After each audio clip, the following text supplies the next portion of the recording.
Okay, well, thank you for an introduction. And welcome everyone to June's installment of CSols free monthly webinars.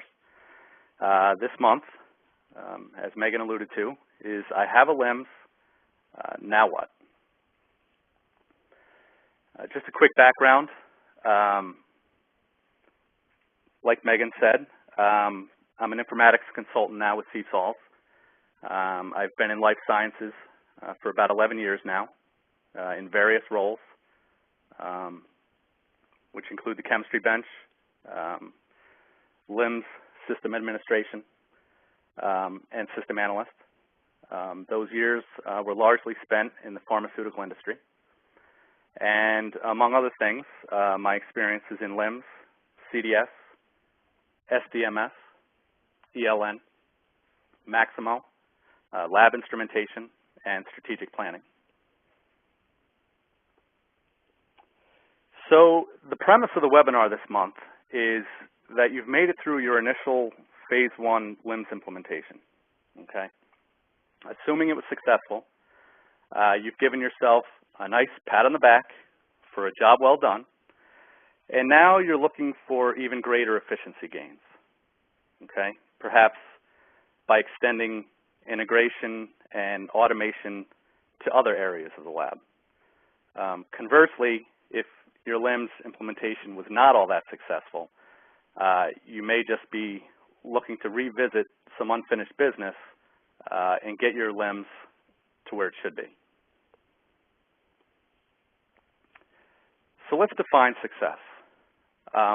What exactly is it that allows us to conclude that our project was indeed successful? Well, for starters, it was delivered on time. It was delivered within the boundaries of the original budget. It meets or exceeds the expectations of the client community. And of course, it must produce a return on investment. And how about some pitfalls of failed projects? Here's some very interesting data from back in 2009. Over 2/3 of all informatics projects fail.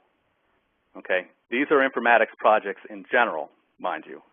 These aren't just laboratory-based. But over 2/3 of them fail. That number is staggering.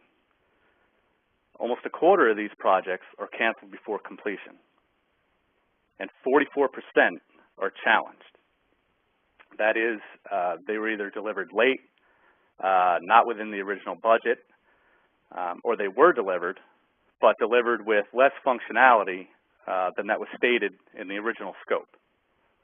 Okay, that only leaves about 1/3 of informatics projects that are fully successful. And again, this is based on the success criteria that we just defined moments ago. Now, my intent of this slide, of course, is not to scare any of you, but rather point out that unsuccessful projects, sadly enough, are actually quite common. But have no fear. We'll touch on some strategies today that can help you get back on track.